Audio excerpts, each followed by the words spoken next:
We have a real treat for you today. We are visiting Smartyards, 2 of them in fact, in Nashville, Tennessee. So what's a Smartyard? Well, Tennessee Smartyards is a free online certification program sponsored by the UT Extension Service and in partnership with county stormwater agencies. Well, let's take a look at some of the features that make these yards really smart. Well, Smartyards has 9 different principles, and one of the principles is gardening for wildlife. Mariah, your yard is such a wildlife haven here. My eye, of course, first went to the obvious thing, the bird feeder, but what are you doing with the flowers for wildlife? Oh, well, as you can see, we have the coneflowers here, and they are good for the nectaring insects, but also they feed the goldfinches all winter long. So I can sit in my office and watch the goldfinches flitter around. There's a lot of life that happens right in this part of the garden. There's chipmunks and skinks and birds of all types and squirrels. It's really fun to have them here. Well, this is one of the fun things about Smartyards is welcoming in the wildlife. Now we have some other things a lot of people probably already have. I see you've got your black-eyed Susans that are going to start blooming soon. You have, of course, really nice sunflowers. I understand that one of the things, of course, with Smartyards is that we want to deal gently with our environment and we want to consider the whole food web of everything. And I notice you've got milkweed for butterflies later. Yeah. Tell me, you know, I sort of almost want to rush over and brush off the aphids. You could brush them off, or you could just say, that's part of what's going on here, and the aphids are feeding other insects, and the insects are feeding the birds, and that the milkweed is here partly for that purpose on Earth. So just let it be. Well, this also sounds like sort of no fuss, no muss gardening. It's a lot of reward for doing less. I like that a lot. Julie, one of the plants that I like best in the garden is this anise hyssop. It is a bee magnet in the summertime, and sometimes I can just stand very still close to it for a little while and count up to 5 or 6 different kinds of bees just enjoying the nectar from this plant. Oh, this is such an important part of Smartyards, is welcoming in and appreciating all of our little insects. A lot of people don't know this, Mariah, but I know you do. Our #1 pollutant in our creeks and streams and rivers is sediment because it clogs up all those fish and animal gills. So what are you doing to stop erosion in your yard? Okay, well, I'm glad you asked because it is an issue. We have a creek right back, it's a dry creek, it's a wet weather conveyance, they call it, running right back behind our house. And so everything that falls here, falls on our roof, will run into that creek, which runs into another creek, runs into the Cumberland. I try to catch the water here. I use this water every day for watering plants. Just use a bucket.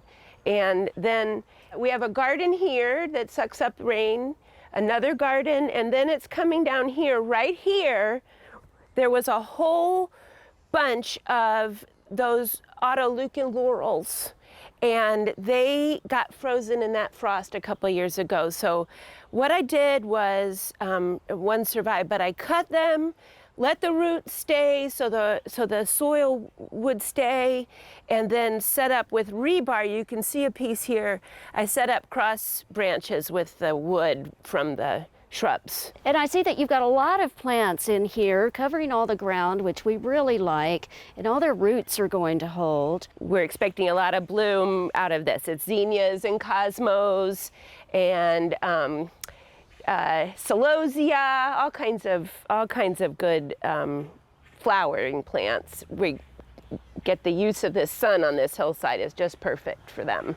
Well, this is a wonderful way to deal with what could otherwise be a disaster, not only for your yard, but also, of course, for your creek. So this looks great.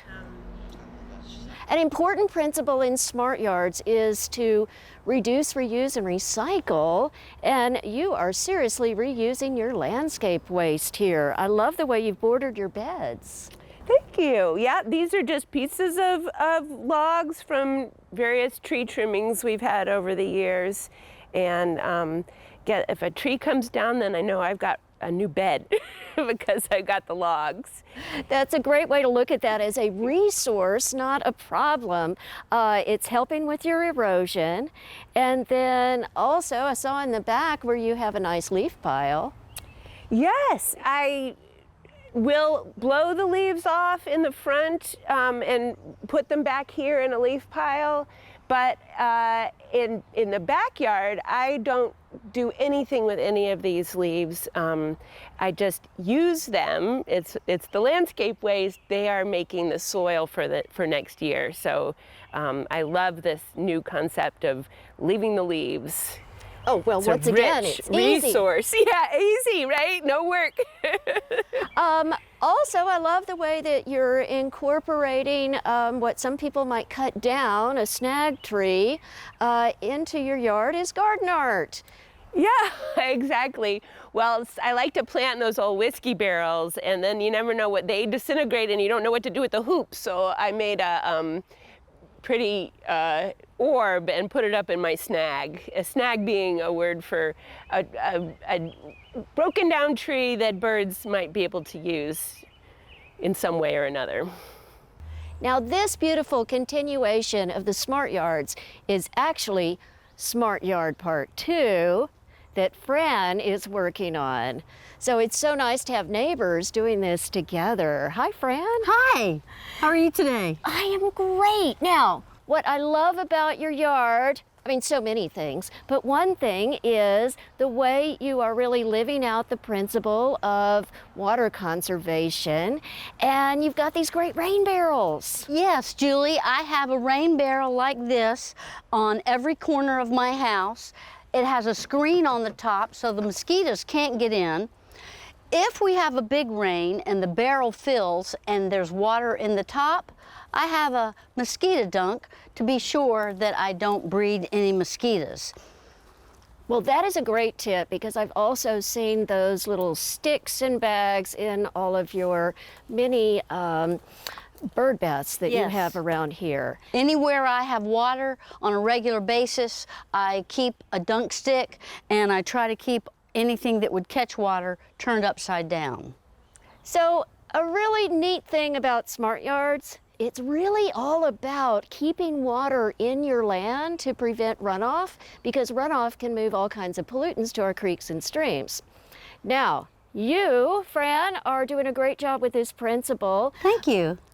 Well, and it's so wonderful because I see you're doing a lot of mulching with natural materials. Yes. And then you have left my favorite ground cover.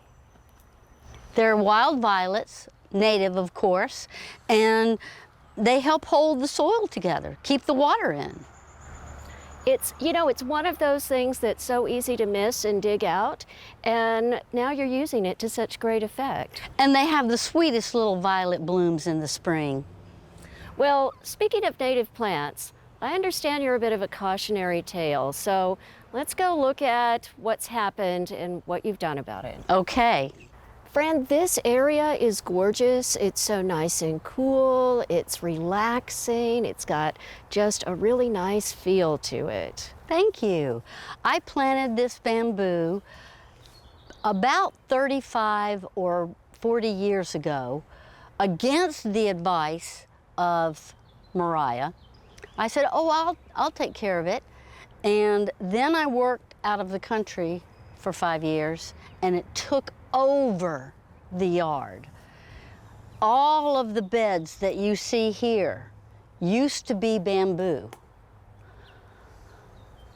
It was so difficult to get rid of. I finally had to spend untold amounts of money having another company come in, cut it down. Then somebody else came in with a stump grinder, ground up my whole yard. It was a horrible ordeal. This is one of those other important Smart Yard principles, is to plant natives, and then, because they are better behaved for the most part, and then to avoid and get rid of all of these awful invasives. Right. Now, You have a plant here I know you're eradicating. I've eradicated before. I planted it because I loved it, and it was before I knew it was so invasive. Let's go look at our money plants. Oh, goodness, okay. Julie, I did the same thing you did. I love this money plant, and I planted it several years ago, not realizing how invasive it is. Look at this area, completely taken over by the money plant. I'm working to eradicate it, which means I have to pull it by hand, but it's the only way to get rid of it. Well, and I'm so glad that you are doing that, and this is just such a message to all of us to make sure and check on plants before we go adding them to our yard. There are some things that are on invasive lists that are even available in the stores. I know, it's appalling. I know, we have to be so careful with all of this. This is a success story here, what you've done with this bed. Well, thank you. I'm very happy with it. This bed I completely cleared out, and my goal is to have this bed be fully native. Everything from the front corner of the house over to the sidewalk is native, and I'm gradually working across the bed, replacing the invasives with natives. Well, and I know the animals and the people are really appreciating the fact that it's not just boxwoods anymore. That's right, that's right. And this is so much better for the environment. Don't you want a smart yard? Don't you want to be like Mariah and Fran? Well, of course you do. All of our yards are works in progress. And Mariah and Fran, you've done such a great job, and I know you have more to do. Yes. And you can learn more at tnyards.utk.edu. And it's easier than you think. You don't have to do everything that's on the checklist. That's just a guideline. Just try. Thank you all so much for showing us your smart yards today. Thank you. We enjoyed it. What a treat. Well, thank you so much for watching. And if you liked this video, you're going to love everything else that we have in our archives and running currently. In fact, you're going to see home tours, you're going to see specialty gardens, you're going to learn tips that will just blow you away as you end up with a better garden because of it. So please go to our channel, click subscribe, and continue watching. See you next time.